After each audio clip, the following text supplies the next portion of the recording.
कि आगे होगा क्या। मेरे साथ में बात करने के लिए major general retired Brajesh Kumar ji जुड़ गए हैं। रक्षा विशेषज्ञ के तौर पर wing commander retired S Sudhakaran ji मेरे साथ में जुड़ गए हैं। रक्षा विशेषज्ञ के तौर पर महेश सचदेव जी हैं, पूर्व राजनयिक के तौर पर, और दिलीप चेरियन जी हैं, विदेश मामलों के जानकार के तौर पर। आप सभी का बहुत बहुत स्वागत। जिस तरीके से रूस और यूक्रेन के बीच की ये जंग महाजंग में तब्दील होती हुई नजर आ रही है, ब्रजेश सर आपको क्या लग रहा है? यूक्रेन टिका तो हुआ है, लेकिन बाकी देशों के सपोर्ट की वजह से अगर कोई पीछे हाथ खींचता है तभी ये युद्ध रुक सकता है, या फिर ज़ेलेंस्की घुटने टेक सकते हैं, और जो अभी तो दूर दूर तक आसार नहीं दिख रहे हैं। रचना जी, ये लड़ाई जमीन पे तो रशिया और यूक्रेन के बीच में हो रही है, मगर एक्चुअल टर्म्स में ये है पुराने कोल्ड वॉर के जो दो विपक्ष थे, नेटो और वॉर्सो पैक्ट कंट्री, जो कि टूट गया, उसके बीच में है।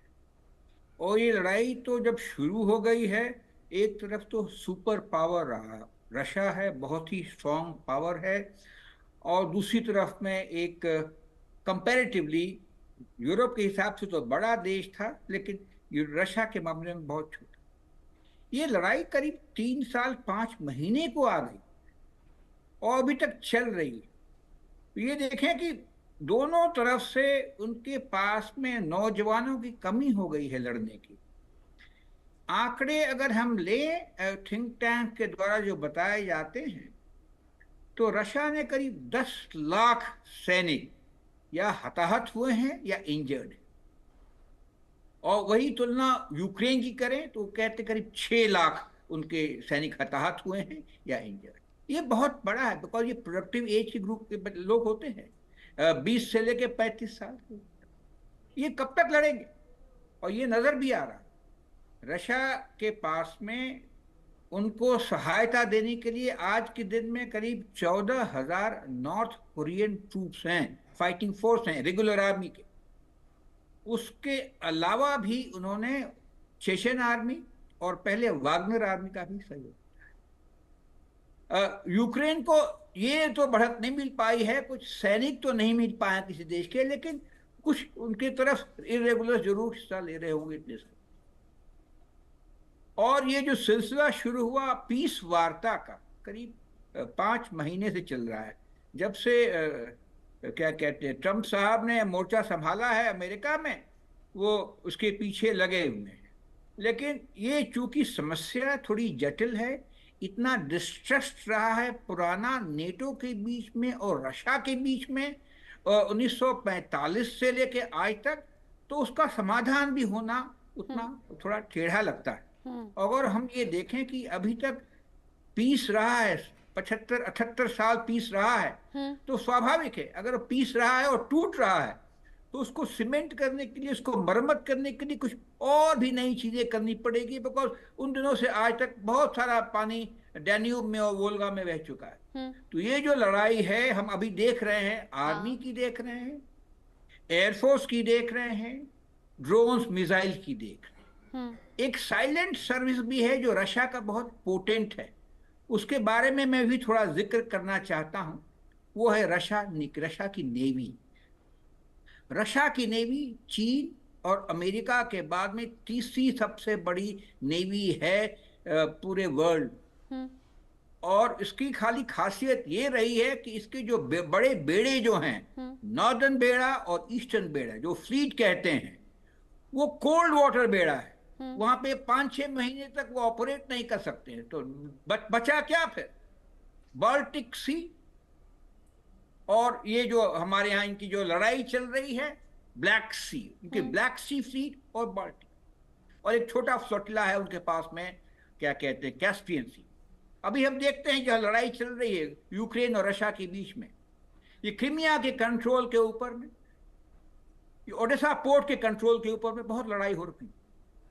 और कहानी ये रही है कि 2 साल पहले रशिया का जो फ्लीट था, जो फ्लीट लीडर था मॉस्कोवा, उसको विध्वंस कर दिया था क्या कहते हैं यूक्रेन ने। और तब से यूक्रेन ने उसके ऊपर दबाव बढ़ा के रखा हुआ है, और एक ही रास्ता जाता है रशियन मेनलैंड से क्रीमिया के ऊपर में, कर्च ब्रिज, उसको भी तोड़ते फोड़ते रहते हैं।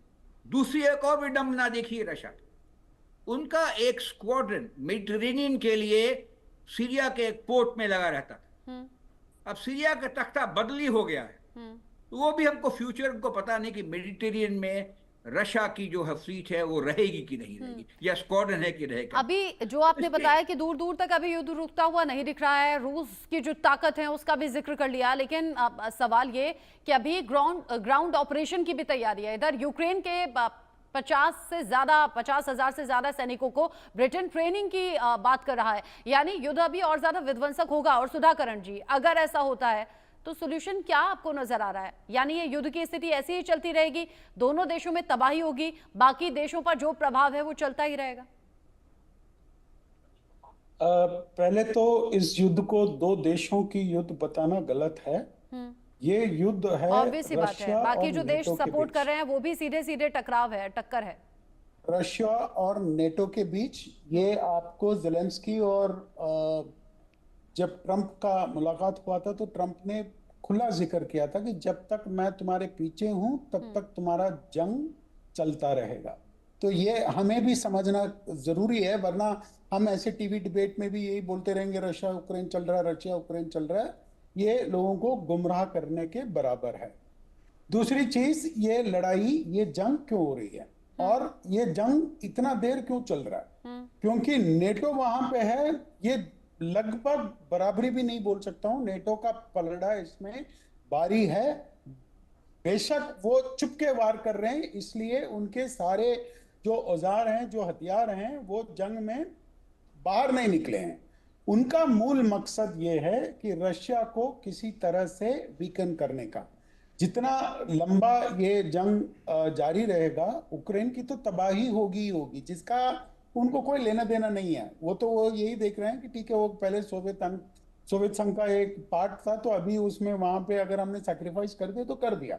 लेकिन उनको उसमें से हासिल ये हो रहा है कि रशिया को ऐसे चोट पहुंच रहा है जिससे रशिया अगले 50-100 साल तक ऊपर आ नहीं सकता, और शायद हमेशा हमेशा के लिए वो विश्व में 10वीं या 15वीं शक्ति बन के रह जाएगी। तो ये उनका मूल मकसद है।